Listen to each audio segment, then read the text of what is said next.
Welcome back to my channel. तर आज आहे माझ्या मामाचा बर्थडे आणि आज आम्ही लोक जाणार आहोत तिथे। तर आज मी ह्या व्लॉग मध्ये तुम्हाला माझ्या मामाच्या बर्थडे बद्दल दाखवणार आहे। तर हा व्लॉग पूर्ण बघा। हा ड्रेस घालते, हा ड्रेस मी भाऊबीजेला पण घातलेला होता, तुम्ही बघितला असेल व्हिडिओ मध्ये। गाइस आता मी रेडी झाली आहे। तर चला आता पप्पा आणि इथे आहेत काका माझी मावशी।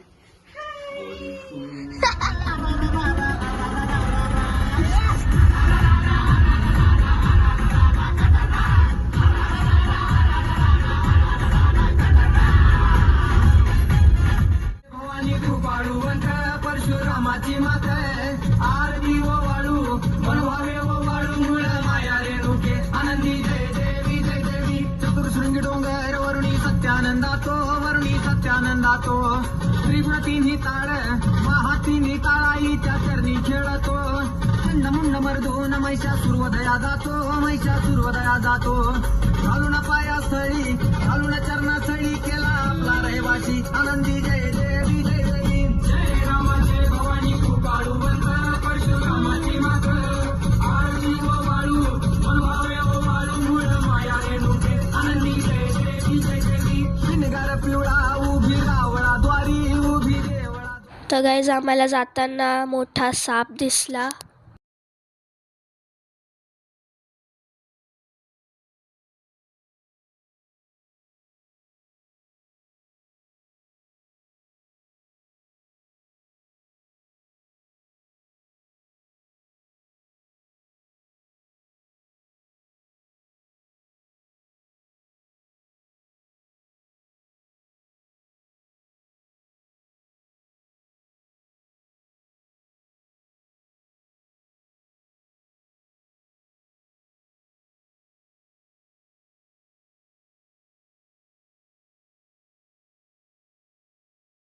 तर गाइस इथे आहे मामा। हॅलो बर्थडे बॉय फायनली पोहोचलोय।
आता फायनली केक कापून झालाय, तर आता पुढे बघूया काय होतं।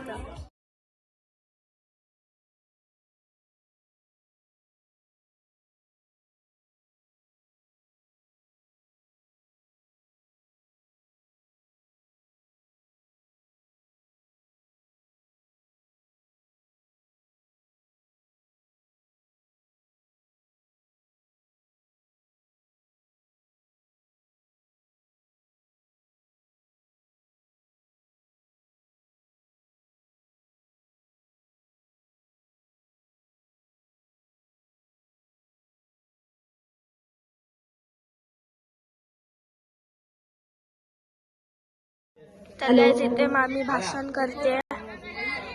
सर्व पाहुण्यांचे सर्वात प्रथम मी स्वागत करते। आज आपण सर्वजण वेळात वेळ काढून आलात आणि आनंदाची शोभा वाढवली। आज सतीश सातकरे यांचा 50वा वाढदिवस आहे। हा एक आकडा नाहीये, सुख दुःख काही कटू गोड प्रसंगाचा अनुभूतीचा थोडक्यात मी तुम्हाला माझे शब्दात प्रवास मांडते। त्यांच्या शालेय जीवनात तर मी त्यांच्या बरोबर नव्हते, पण त्यांच्या आई वडिलांकडून नातेवाईकांकडून आणि त्यांच्या मित्रांकडून जे ऐकलं ते सांगते मी।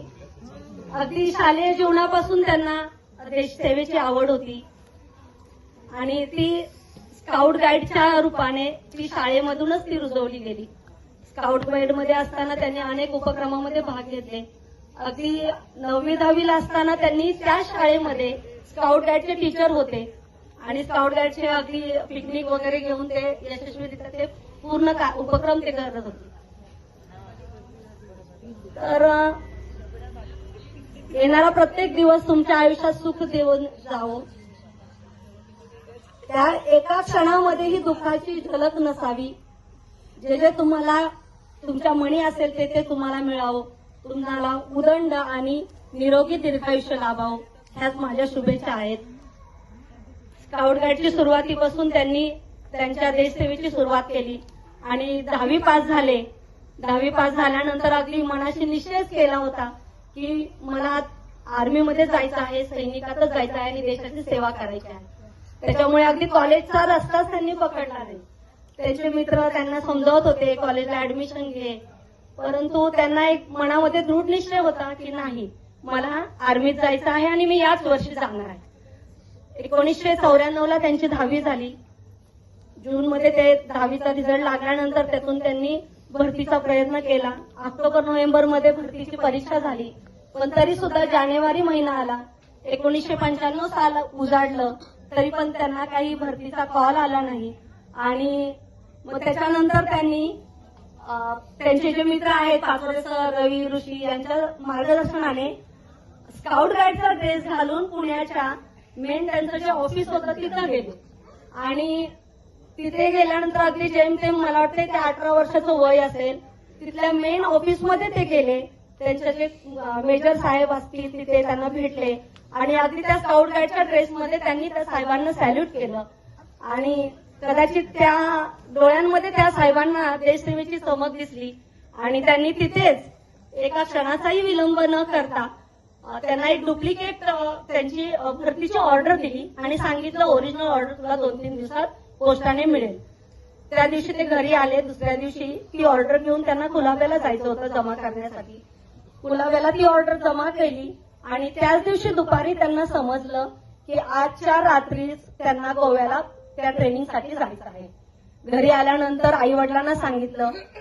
आई वडिलांना त्यांच्या भविष्याची नक्कीच काळजी असणार. मुलगा 10वी होऊन आता थांबतो की काय शिक्षण आणि असाच फिरत राहतो की काय या भीतीने ते थोडेसे घाबरलेलेच असणार. पण ते जेव्हा त्यांना समजलं तेव्हा नक्कीच त्यांचे डोळे आनंदाने भरून गेले असते आणि त्यांच्या वडिलांनी एक प्रेमापोटी, पुत्र प्रेम असतं त्या पोटी 2-3 तासामध्ये त्यांना जे काही बेसिक गरजा होत्या, अगदी ती आर्मीची काळी ट्रंक असते आणि त्याच्यामध्ये ज्या काही वस्तू त्यांना लागणार होत्या त्या 2-3 तासात जमा केल्या. आईने ज्या घरामध्ये उपलब्ध वस्तू असतील त्याची त्यांना खाऊ बनवून शिदोरी दिली आणि त्याच रात्री ते गोव्याला ट्रेनिंगसाठी रवाना झाले. गोव्याचं ट्रेनिंग 2-2.5 वर्षांचं झालं. त्याच्यानंतर त्यांचं पुढे पहिली पोस्टिंग अरुणाचल प्रदेशला आली. अरुणाचल प्रदेशला 3 वर्ष त्यांनी तिथे सेवा केली. अरुणाचल प्रदेशमध्ये असताना 27 डिसेंबर 1998 रोजी माझी जन्मगाठ त्यांच्याशी बांधली गेली आणि कदाचित माझ्या स्वप्नपूर्तीसाठीच ती गाठ त्यांच्याबरोबर बांधली गेली. परमेश्वरानेच ही गाठ बांधली, कारण बीएड होणं आणि नोकरी शिक्षिका होणं हे माझं स्वप्न होतं. त्याच्यानंतर त्यांची बदली गुजरातमध्ये झाली. गुजरातमध्ये 3 वर्ष नोकरी केली. त्यानंतर जम्मूला, रजौरीला गेली.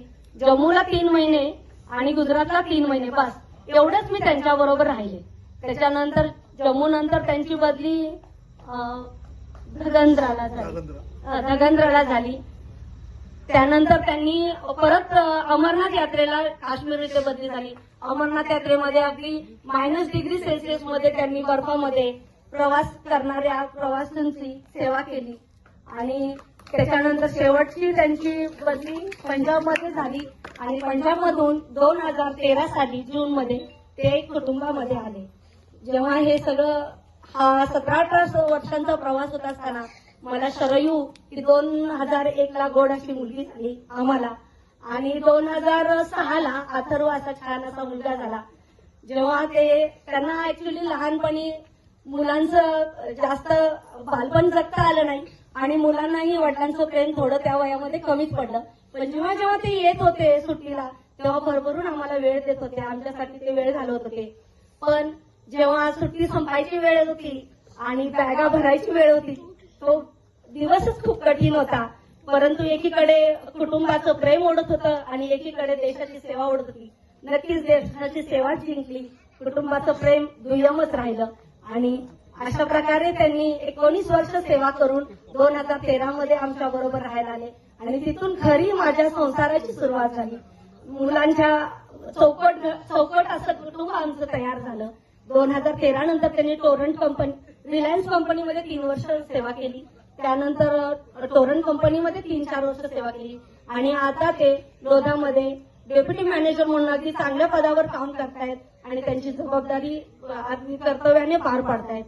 तर असं कोणालाही, कोणत्याही तरुण मुलाला अभिमान वाटावा आणि बायको म्हणून मला नक्कीच कौतुकास्पद वाटावं, अशा माझ्या नवऱ्याला आज लक्ष शुभेच्छा देऊन मी माझे मनोगत संपवते. धन्यवाद.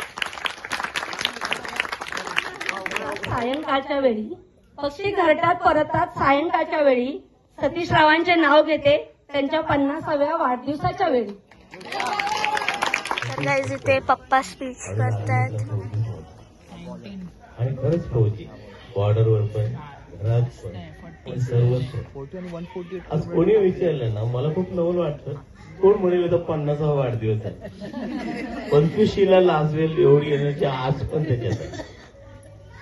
जेव्हा तो घरी आला एकच मला, काय भाऊजी काय बघा तुमच्याकडे. आणि खरंच मला पण लाज वाटल्यासारखं व्हायचं. तेव्हा हा माणूस सकाळपासून रात्रीपर्यंत एवढी मेहनत करतो, पण तरी देखील कधी एनर्जेटिक, कधी पण एनर्जेटिक. कधी असं वाटलं नाही की सतीश थकलाय, अजिबात नाही. मला काही फोटो दाखवले त्याने त्याचे, जे अशा ठिकाणी होते की ज्या ठिकाणी आपण 2 मिनिटं देखील थांबू शकत नाही, त्या ठिकाणी हा रात्रभर राबून देशाची सेवा करा. सैनिक खरंच अगदी अभिमानाने भरले.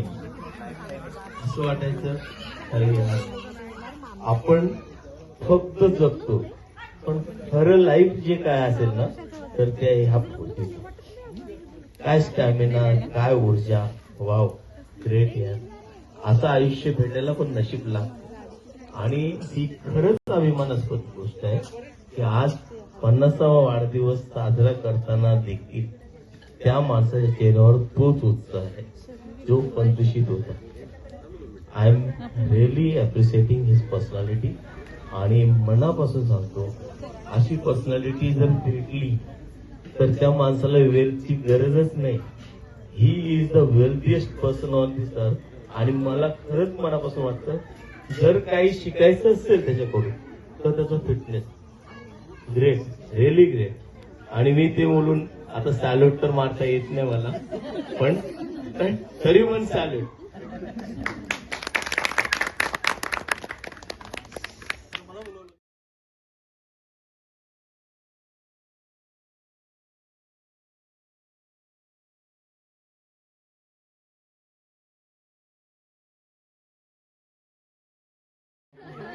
गाईज इथे मामा स्पीच देतो आता. परंतु सर्व इथं जमलेल्या उपस्थित मान्यवर आणि आपण इथं आलात, मला भरभरून आशीर्वाद दिला त्याबद्दल सगळ्यांचे धन्यवाद. खास करून रोहिणी, ऋषी आणि भाऊजी यांनी माझ्याबद्दल जे पण सांगितलं त्याबद्दल बहुत बहुत धन्यवाद. आणि जेवणाचा आस्वाद घेतल्याशिवाय कुणी जाऊ नये हीच माझी विनंती. धन्यवाद. माझी मेथीची, रोहिणी माझ्या प्रीतीची. तर गाईज केक वगैरे कापून झालाय, भाषण वगैरे झालंय. आता आम्ही लोक चाललोय जेवायला. तर गाईज इथे आम्ही लोक जेवायला बसलोय. तुम्ही इथे बघू शकतात कसे बसले ते लोक, कारण की इथे एवढी थंडी आहे ना. गाईज तुम्ही बघू शकता इथे किती थंडी आहे.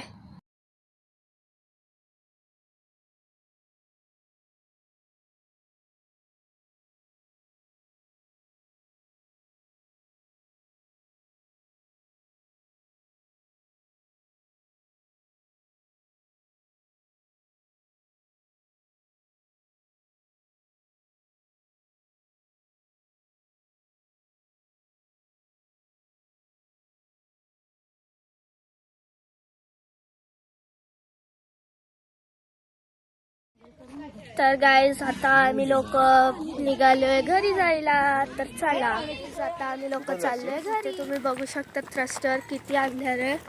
हे बघा, मला फ्लॅशलाईट ऑन करावी लागली आहे. तर आम्हाला जाताना गाई दिसल्यात.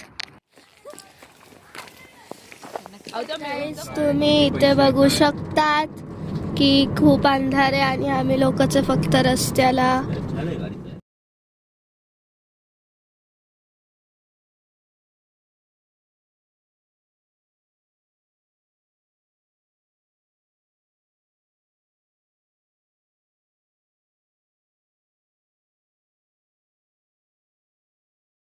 तर गाईज आता आम्ही लोक फायनली घरी आलोय. आजच्यासाठी इथंच थांबूया. नेक्स्ट व्लॉगमध्ये भेटूया लवकर. Bye bye. लाईक शेअर आणि सबस्क्राईब करायला विसरू नका.